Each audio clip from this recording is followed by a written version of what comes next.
quick. Let's see, what time is it in Alaska right now? I have no idea. Good question. We should actually call him. I sent him a picture, I said, where's the cornfield for you? Okay, what time is it? 8:59. Gotta fix that clock. The best district attorney in Polk County showed up. Oh, shut up. That's a private joke. Shalane and I. No, it ain't private, it's Not live. anymore. It's not private anymore. Oh, is it live? Yeah, it's all live. Oh, Streaming just yet. great. So you can. Okay, it's 9. Very well. We're gonna start with the workshop, July 25th, 9 a.m., special session to discuss the workshop. Do you wanna go ahead and do everything now? You know what, we'll do the full pledge and everything when we open regular court, because we have someone here to do it for us. Okay, let's, the first thing we're gonna look at, do you all have do they have the regular one? Okay, you need to look at those too. Okay, the first thing you need to look at is the notice by Polk County for Commissioners Court. Do they have this separately? It's in the regular packet. It's in the regular At the packet, front of it. not your workshop.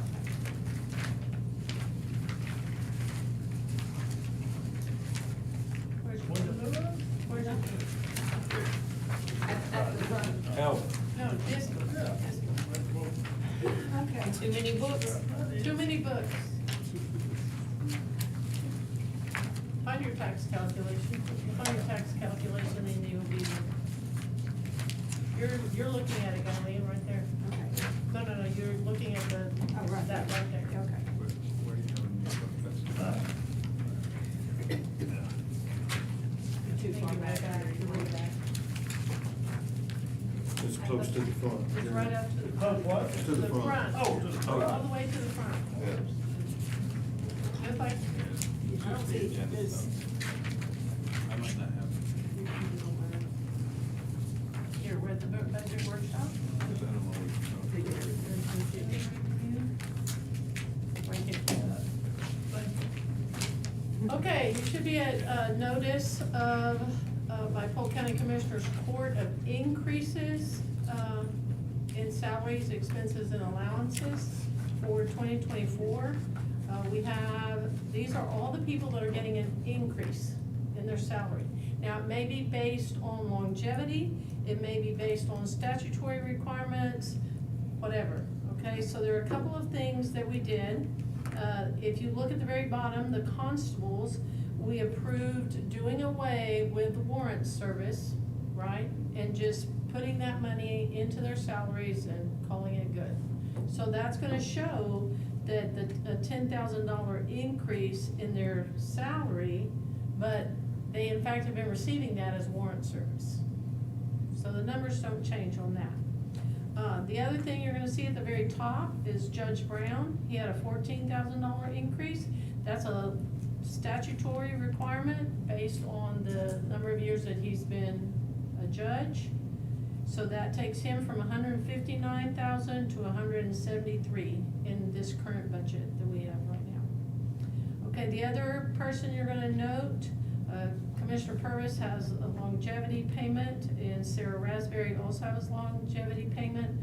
Byron Lyons, we took his travel allocation and inserted it into his salary. And then now we will provide him with a vehicle. Now, there's a reason for this, and the reason is Senate Bill 22, which allows for us to increase salaries for law enforcement and for the DA's office. It's a grant program. And if we do not have his salary up to the 75 mark, well, then we cannot apply for the grants in January. Okay, so that's why his salary got raised, and then we will provide him with a county vehicle. So do you have any questions about this?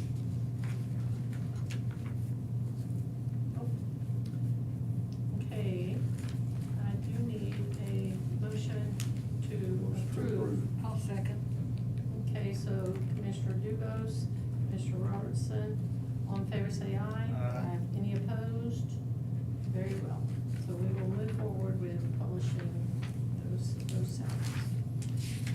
Okay, the next one is to receive your tax assessor collectors 2023-2024 no new revenue and voter approval tax rate calculations and verification of the collection rate. So, the budget, after discussion with Stephen Houlihan, and I'm sorry he's not here, but he did a great job. Given the fact that we keep having to crunch because of legislative deadlines, we keep pushing on our appraisal district harder and on our tax assessor collector harder as well. So this is his tax rate calculation sheet. And so if you will go to the back page, section 8, the total tax rate. Okay, the no new revenue tax rate for Polk County would be 0.469750 per hundred. The voter approval rate would be 0.583485 per hundred, and the diminished rate would be 0.551163. So those are the rates that we are required to publish and we are required to acknowledge. So this budget is currently built on the 0.58000. No, 583, 0.583000. They're putting too many zeros on here. And I forgot to flag on yours, but the collection rates on page 6. What's that? It Oh, the says collection rate, yeah, okay, the collection rate is, Verification we estimated it at 96%, and so that is also, in his proposal, or in his information, which is on page 6.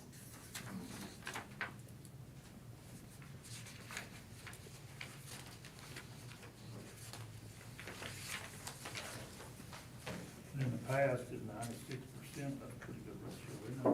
Excellent. We've had it at 98 also. We've had it at 98 also, when the economy got tight, for people, then we dropped it down to a 96%. So, actually, has it been the last 2 or 3 years that we dropped? I guess the COVID is what sent us into the 96% realm. But before that, it was 98. Well, I did. Okay, do we have any comments on that? I do not. Okay, thank everybody that worked on it. A lot of this has been kind of fast and furious. Okay, very well, then let's go into the budget itself, which is your big book now.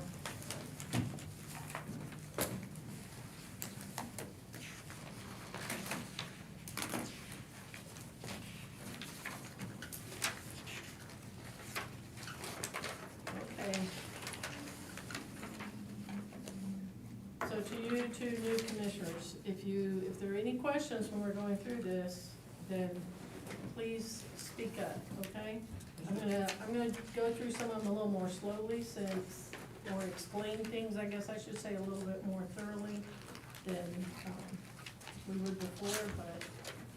Okay, so if you turn to the first page, which shows you the debt schedule, again, you'll notice that the judicial center has fallen off, which was one of our large debt. We also have no new tax notes issued for 2023, because if you'll remember, we went in and eliminated that debt from there. So this gives you a full picture of what our current principal interest is for the county. For each tax note, okay, if you look at it, if you follow the lines, then you can see what each tax note is costing us, and then you have your total as well, in terms of principal and interest. Okay, if you look at the next page, that is road and bridge. So, and this is also the portion of the debt that belongs to road and bridge. Road and Bridge Precinct 1, the debt requirement at this time is $31,498.75. Road and Bridge Precinct 2, debt requirement is $91,404.83. Debt requirement for Road and Bridge 3 is 0. And debt requirement for Road and Bridge Precinct 4 is $289,533.33, for a total debt requirement from Road and Bridge in the amount of $412,436.91.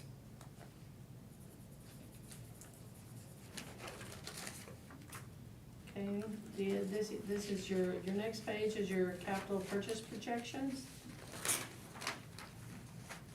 One thing I will note, so you've got acquisition of vehicles with aftermarket equipment for the sheriff instead of having all the vehicles listed. So that debt or that amount that they're looking for is $123,895.50. That's quite a change from $1.2 million worth of vehicles. Right, so that's a big shift in terms of our debt requirement. And then if you look at the next one down, that's all computer equipment and software, which is basically essential for improved functioning. You have some requests from the county clerk for the judicial center, emergency management, and the district clerk. So the total amount of capital purchase that we're looking at is $593,895.50. On the right-hand side, you can see the prior tax note issues, where, and that also reflects the 2023 no issue because we paid it with a surplus that we received for depository interest. And so you can see what a change it is from historical data, the capital purchase projections. There's Steve, if you want to give us food. Steven, Yes, ma'am. we were just talking about you. Are your ears burning?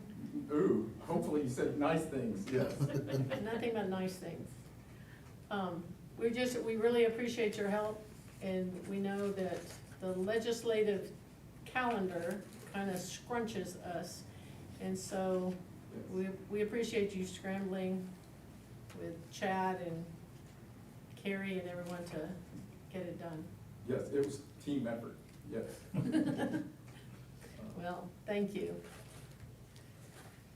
Okay, then you turn to the next page. Okay, this is built again on the 583 basis. This budget is. So if you look at the top of the page, you're gonna see some increases and some changes that occurred. So you have your real value is increased by 12.35%. Then it's interesting to me that the freeze value taxable went down. But also if you look at the mineral and the rolling stock, it shows you, if you look at the historical information, it shows you how much that seesaws, how it's really not a very stable funding source, because rolling stock in 2022 was $6,784,000 approximately, and then rolling stock for this year is $1,061,000. See, so you see the shift, I think that was the increase, right? huh? Wasn't that the increase of $1 million? Yes. Certified by the comptroller, yes. Yeah, I Yes. think it was an increase. Yeah, it was Yes, an the increase of $1 increase, million. yes. Of 1 million, yes. The increase was 1 million, sorry. The increase was 1 million because we went from $6,784,000 to $7,986,000. So it goes up and down. So the rolling stock went up by about 15%, but your minerals went down by slightly more than 8%. And so those, but if you look at the minerals, in 2023, we had 104,671,000, right? But now we have 96 million. So those are not real stable funding sources. Okay, so we're calculating the budget on 96% collection rate. So if you go down to the bottom part, the tax rate distribution, you have the debt service fund. Your debt service must be paid first. Okay, so that has to go out first. You don't have any choice on that. So you'll see the amount of the budget that's gonna be dedicated to debt service. And then the next one is your general fund rate. And then the bottom one is your road and bridge fund rate.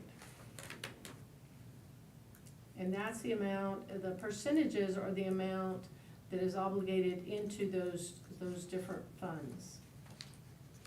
And so the debt service is going to take 11.6681%. And then you go to the general fund rate, which will be 63.1%, and the road and bridge fund rate, which will be 25.2316%.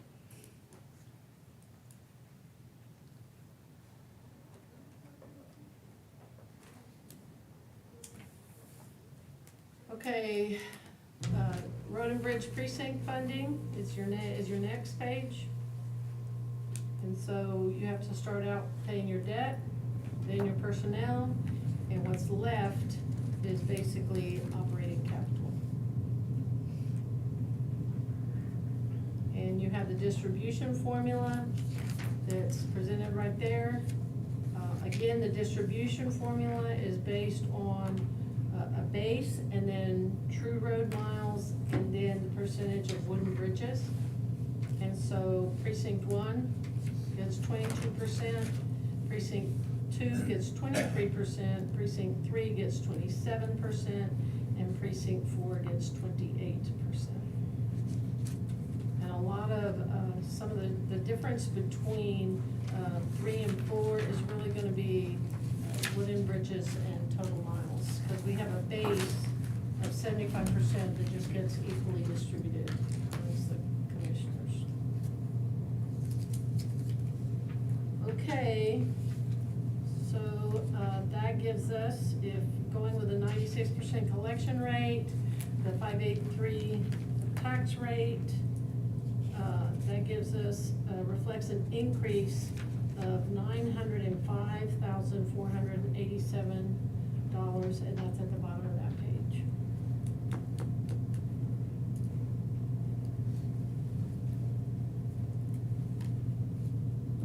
So the amount that is available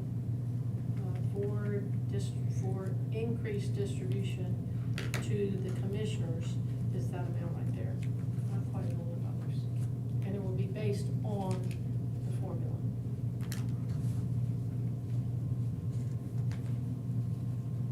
Any questions so far? Are you overwhelmed so far? I've been overwhelmed.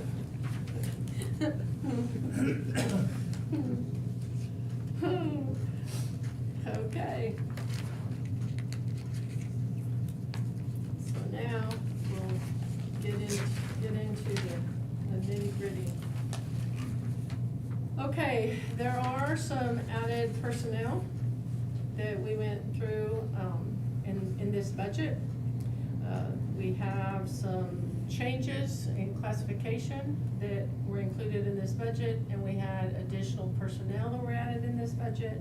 And keep in mind that it also includes the 4% personnel increase that every department would receive across the board for them to use discretionary raises. It still has to follow our salary, schedule, but they can do as they see fit. With the exception of the auditor's office and the DA's office, because they have flexibility. Everybody else has to follow the salary schedule. Okay, so on the first page, you see your current taxes, and then the delinquent taxes. So you have the $16,968,149.60 in your current, and then in delinquent, you have $631,003.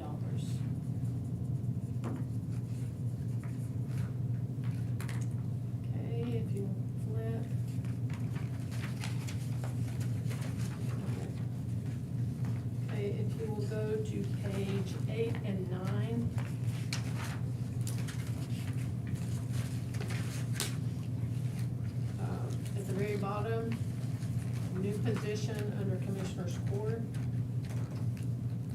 We are recommending that we hire a purchasing procurement coordinator that would work with the auditor's office, with grants and contracts, and with this office really kind of providing assistance for all offices with purchasing. One of the things that has happened is that over the years, first, all of that was dumped on the auditor's office.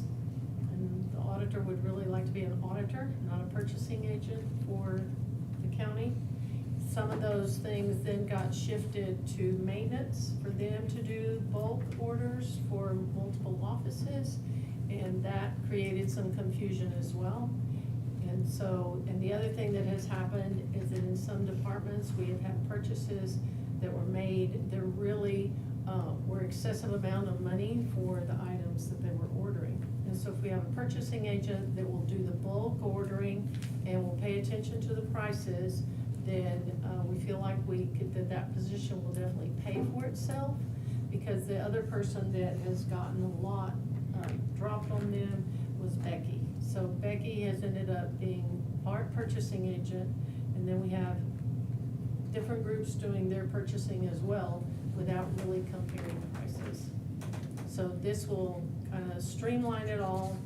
It will allow the auditor's office to not be, have as much pressure placed on them to check expenditures and verify that those are actually valid expenses for the county. Stephanie, you wanna add anything to that? I think it's great. We needed it for a long time. Okay. So we do have that person in there in pay group 114, and they would be under Commissioner's Court. Okay, on the next page, page 9, you have a reclassification. I've spoken to Jennifer, and she has agreed to do this. And basically what we would do is get her reclassified and let her go to school to be a chief deputy clerk for my office. Because as we're doing more and more probates in this office, then we are always constantly pulling Paula out of Shalana's office. And at one time, when we had to go do probate at the judicial center, we had Jennifer and myself and Paula and the court reporter for Tom Brown, and we were occupying his office. And so if we can streamline it to where the e-filing just happens right here as soon as we're done, instead of having to pull staff out of multiple offices, then that will streamline that, and it will be a minimal cost, because we will basically take her from a 112 to a 114. She will still continue to do her office duties. So instead of having a whole nother person doing it, then we'll create some relief for Shalana as well. Okay, the next page we're gonna look at is page 13. And that's not a big change. The county issued cell phone, and we're just notifying you that it is a change that we implemented in there. Shalana had requested the county issued cell phone for her chief deputy clerk. Okay, and then on the next page, page 14, the electricity, gas, and heat. We have, obviously those numbers have increased, but we have looked at it historically and looked at the trend that is occurring right now.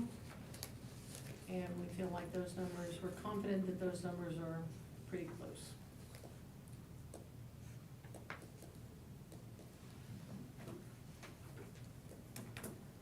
Okay, the next change in your last budget is on page 18. Most of these are going to be personnel changes or things that we have not discussed before.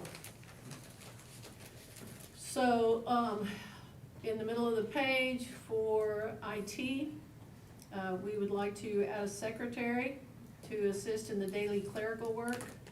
which would then free up the technicians to do the true IT work. It would, the full-time secretary one would add about 28,000, a little more than 28,161 to salaries plus taxes and benefits. But at this time, it makes more sense for them to have someone that's doing follow-up phone calls, tracking down vendors, seeing where deliveries are or why equipment has not been delivered, instead of having someone that makes anywhere from $45,000 to $55,000 doing the same thing. Because that's one of the delays that occurs. We have delays that occur in scheduling, and this would free these, all of our IT technicians, free them up from having to constantly answer phone calls all day long or try to track down vendors for equipment, because you would have someone that would be able to do it the whole time.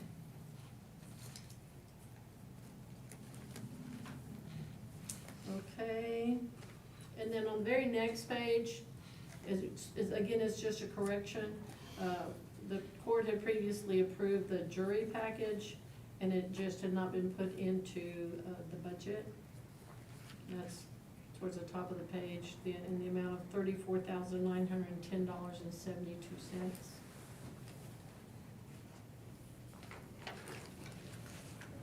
Okay, next page, page 21.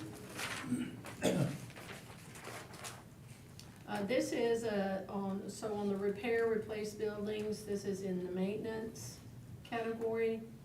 You have $235,000. And there was some discussion previously.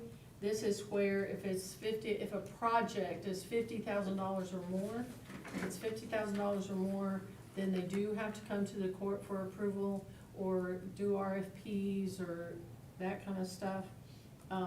And so at one time, there was some discussion by the court to consider that the court should be notified sooner than that. So if the court would like, and it's not a decision you have to make today, but if you would like to say, okay, we wanna be notified if the project is $25,000, it doesn't mean that they can't proceed, but at which point do you want to have an RFP? You know, which point in time do you want maintenance to actually go out for proposals? We do, as a rule of thumb, ask them to get us at least 3 estimates to let us know that the information is out there. But the court at one time had discussed making that an official, they need to bring it to the court. So if you wish to receive the information prior to it reaching the $50,000 mark, then you need to let us know, because that would be a change in protocol or procedure for the court. And then you have capital outlay buildings, which is 010-5740, kind of towards the bottom part of the page. And that's the capital outlay for, that comes out of the IH monies for capital outlay, and that does require court approval.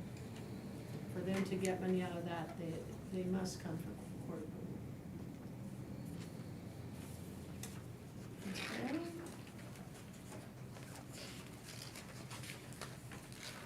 Page 49 is your next group of changes.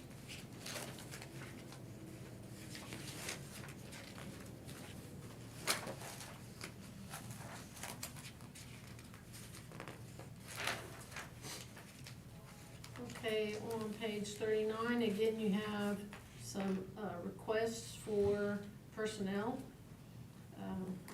One request is to add another animal control officer. We have had multiple complaints regarding stray animals, elderly people in their homes that were having difficulty getting out of the door because of either cats or dogs. We've also had multiple complaints of flea infestations because of stray cats.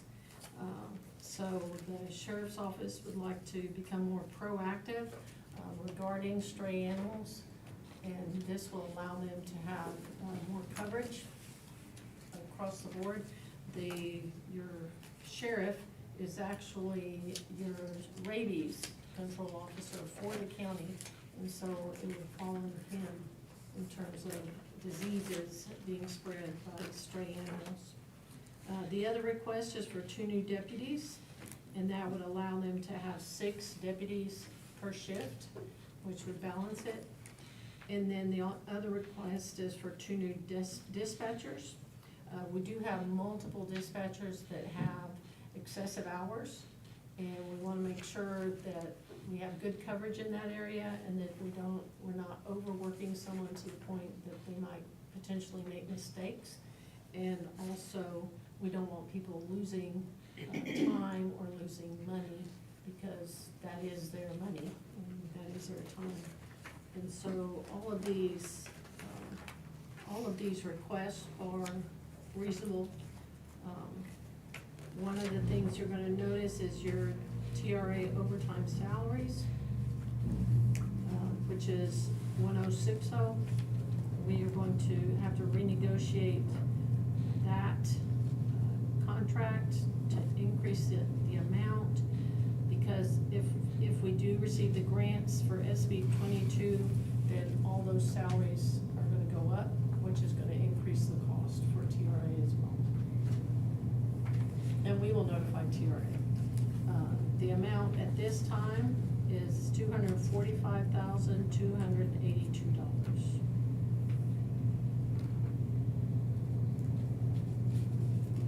Okay.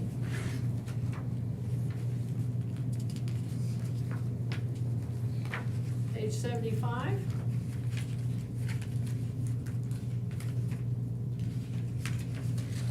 If you look at the top of the page, 4900, budget code. This is basically a note to the commissioners. Right now, there's $341,049.03 in the miscellaneous. And so that needs to be allocated if you wanna move it prior to filing. Otherwise, it will go into the budget filing as miscellaneous.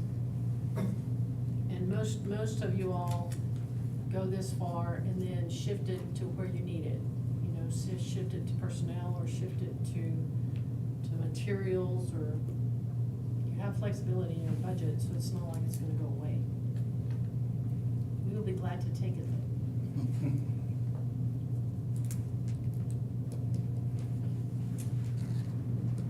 Okay. The last page, page 99, is a new, part of what we tried to make sure we do every time is if it's a restricted use, okay, if it's money that cannot just be utilized by anybody in any form or fashion, then if it's a restricted use fund, then we note that it can only be utilized for economic development, or it can only be used for law enforcement or whatever. So the added one is going to be the opioid abatement trust fund. And so at this time, we have $116,411.83. And it also has grants associated with it as well, but the grants are restricted to how they can be utilized.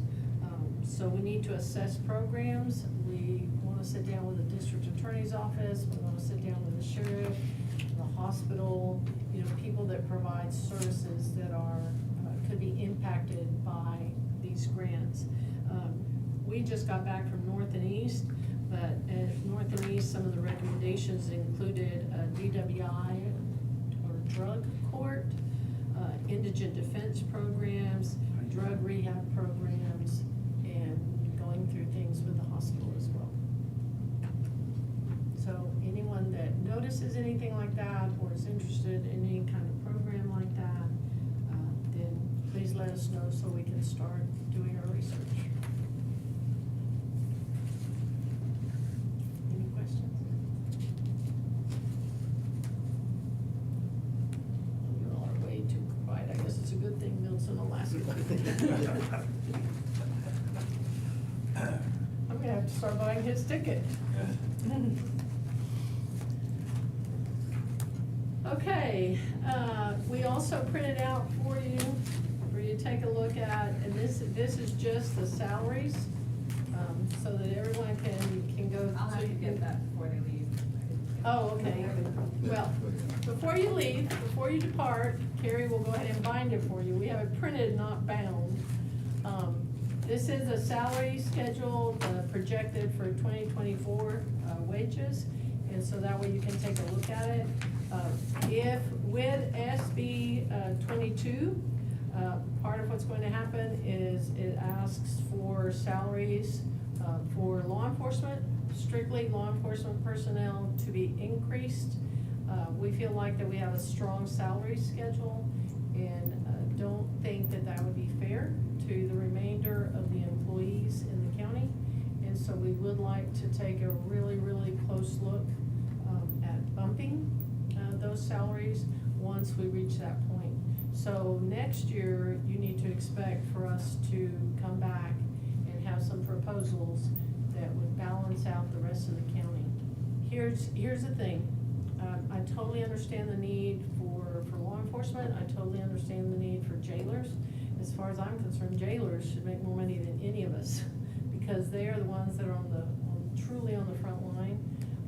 But at the same time, if we cannot recruit good people to work as clerks or in the tax office or in the district attorney's office, then we'll have to eliminate the very positions that we're trying to fund, right? So I don't understand how this country has a shortage right now of teachers and nurses and law enforcement. I understand law enforcement since they got a bullseye painted on them to one degree or another. But I don't understand that, but nevertheless, we cannot leave the rest of our team behind. So we will make some adjustments, so that is one of the things that you need to expect. I don't want all our employees panicking, thinking, oh my goodness, they're all getting these huge raises, and what about us? You know, what about me? So you need to expect next year for us to come back and have some proposals for adjusting salaries for the remainder of our employees. Okay, does anyone have any questions? The only, what we do, and this is the way we've done it every time, we give you the draft budget, we discuss it, we bring it back to you with changes or modifications, especially if someone has contacted us and said, hey, you know, can we do this or can we do that? Then that's why we flag it, so then you all can go through with us every time there's a change. So these changes, what we went through today are the changes from last time.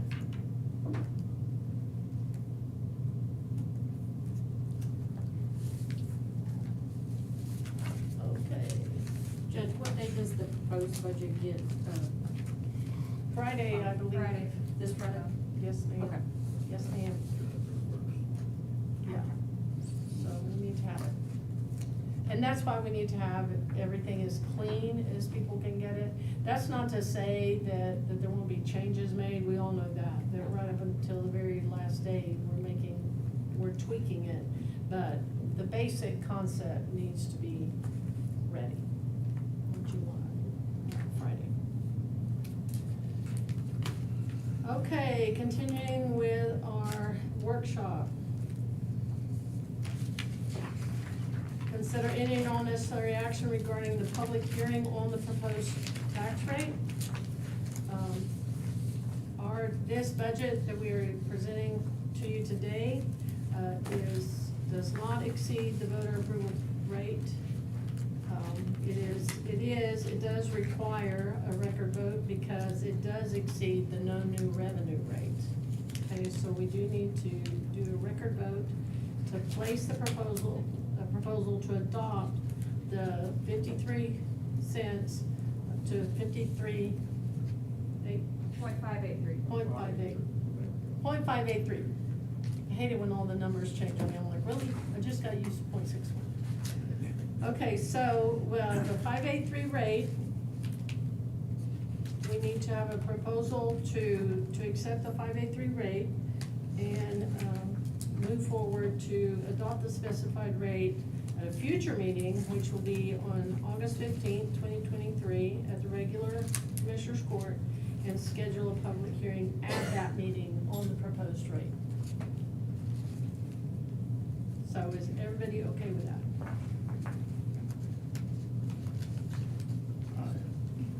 Yes. Okay, can I have a motion to move forward with that? I'll make a motion to move forward. I'll second. Okay, so you know how this goes. So Commissioner Robertson, Commissioner Cassidy. So now we have to say yay. Everybody has to say yay. Commissioner Cassidy? Yay. Commissioner Dubose? Yes. Commissioner Robertson? Yay. And myself, yes. Okay, motion passes, so you need to expect to have the proposal to adopt the 0583 rate on the agenda on August 15th, 2023 at 10 a.m. And we will have a public hearing at that meeting on the proposed rate. Okay, E, discuss and consider any necessary changes to the formula for the distribution of the road and bridge portion of the tax rate. We sent out a notice to each of you that the distribution portion of the tax rate would be discussed, and any changes to the number of miles or wooden bridges, then we need to go ahead and get that in here. I know there were some questions about some of the roads and any changes that have occurred. Are there any changes that need to be noted at this time? No? Very well. Then the current distribution rate of the road and bridge tax will remain as is in the budget at this time. Okay, that ends our workshop. Anybody have any questions? Okay, I need a motion to adjourn the workshop. Second. Commissioner Dudos, Commissioner Cassidy, all in favor say aye. Any opposed? Motion carries. 9:42.